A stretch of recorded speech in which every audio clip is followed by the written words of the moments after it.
छत्रपती शिवाजी महाराज पार्कवरती दोन्ही ठाकरे बंधूंची सभा पार पाडणार आहे।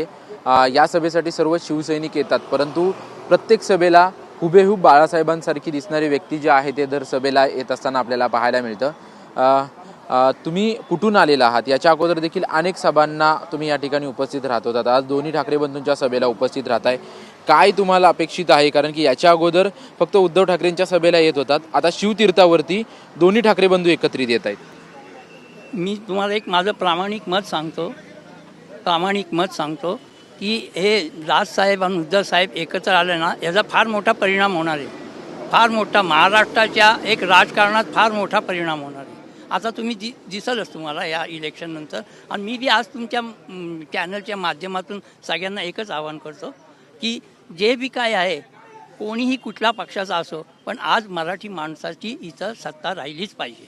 काही हे बघा, माझं आडनाव मिश्रा आहे, तुम्ही म्हणताल हा युपीतला आहे, पण मी कट्टर शिवसैनिक आहे। मी 51 वर्षपूर्वीचा शिवसैनिक, म्हणजे विचार करा, मी पुण्याचा आहे।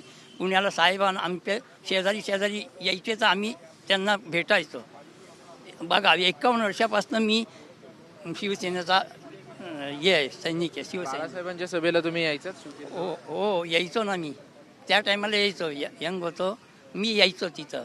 आणि साहेबांना मी बरेच वेळा भेटलो, पुण्यात बी भेटलो, मुंबईत बी भेटलो, मातोश्री वगैरे बी भेटलो येऊन, ते मला चांगले ओळखतात। बाळासाहेबांच्या सभेला आलात, उद्धव ठाकरेंच्या सभेला शिवतीर्थावरती दसरा मेळाव्याच्या सभेला आलात, पण आता दोन्ही भावांची सभा शिवतीर्थावरती, ती पण मुंबई महानगरपालिकेच्या निवडणुकीसाठी, यामध्ये याकडे कशा पद्धतीने पाहता येईल? बाळासाहेबांची सभेला आलात, उद्धव ठाकरेंच्या सभेला आलात, आता दोन्ही भावांची एकत्रित सभा होती। मी तुम्हाला खरं सांगू का, मी एवढ्या लांबनं इथं आलो ना, फक्त ह्या सभे मी एवढ्यात येणं बी मी जास्त कमी झालं माझं, पण मी आवर्जून आलो आहे की हे दोघं बंधूंची सभा आहे आणि त्या सभेला माझी उपस्थिती फार जरुरी आहे। मला हे कळलं, म्हणून मी म्हटलं की चला, माझ्याबरोबर बरेच शिवसैनिक आलेले, ते सगळे इकडं तिकडं आहे।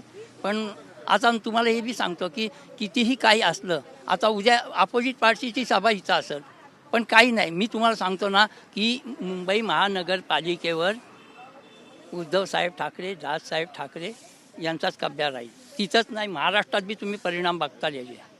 महायुती मोठ्या प्रमाणात ताकद लावते मुंबई महानगरपालिकेसाठी, कारण त्यांचं म्हणणं आहे की मुंबई महानगरपालिका ठाकरेंनी लुटली आणि आता चांगले दिवस आणण्यासाठी आम्हाला सत्ता द्या, अशा प्रकारची माहिती। आता आम्ही बघितलं ना, कित्येक वर्ष झाले महानगरपालिकेत कोणाचं काय चालू होतं, आयुक्ताचा कारभार चालू होता। आता आयुक्ताचा कारभार म्हणजे ह्या दोघांचाच कारभार चालू होता, हे काय त्यांची सत्ता नाही, सगळं ह्यांचाच कारभार चालू होता इथं। हे काय हे नाही, हे नवीन नाही आहे, हे बघा, हे म्हणत राहणार, कोणी काय केलं ते तुम्हाला फ्युचरमध्ये दिसेल कसं काय ते।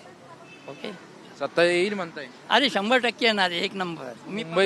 मुंबईचं झालं, इतर मग राज्यात, महाराष्ट्रात बी फार फरक पडणार, लक्षात घ्या। आता तुम्ही मला परत, मी तुमच्या चॅनलला 9ला मुलाखत देईल, तेव्हा तुम्ही मला ही आठवण करून देईल काय झालं होतं। धन्यवाद आमच्याशी बातचीत केल्याबद्दल। आपण पाहतोय की बाळासाहेबांसारखे हुबेहूब दिसणारे शिवसैनिक जे आहे ते प्रत्येक सभेला येतात, परंतु ही सभा त्यांच्यासाठी थोडीशी वेगळी आहे, कारण की आतापर्यंत 51 वर्षामध्ये बाळासाहेब ठाकरे यांची सभेला उपस्थित राहत होते, उद्धव ठाकरेंच्या सभेला उपस्थित राहत होते, परंतु राज ठाकरे व उद्धव ठाकरे यांच्या एकत्रित सभेला उपस्थित आहेत आणि मुंबई काय संपूर्ण राज्यामध्ये जे आहे ते ठाकरेंची सत्ता येईल अशा प्रकारचा विश्वास या शिवसैनिकांकडून व्यक्त केला जातोय।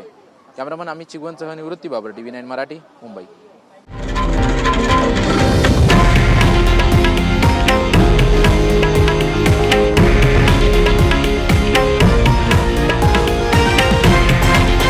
हे आहे देशातील नंबर 1 न्यूज नेटवर्क आणि आपण पाहत आहात TV9 मराठी, एकमेव।